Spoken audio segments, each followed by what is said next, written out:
Pamrihku apa? Aku mung kepengin gawe ya kuwi wujude papan sing iso dienggo nyambut gawe para masyarakat. Papan sing dienggo nyambut gawe para masyarakat tegese kowe arep yasa apa to, Le? Apa ya jenenge nek basa Jawane iki? Babrik. Babrik iki aku wis tau rono terus. Heeh.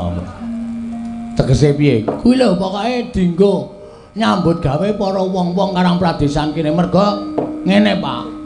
Aku duwe niat kaya ngene iki nggonku duwe rasa tresna karo sanak kadang tangga teparo, mitra kawruh lan sapiturute.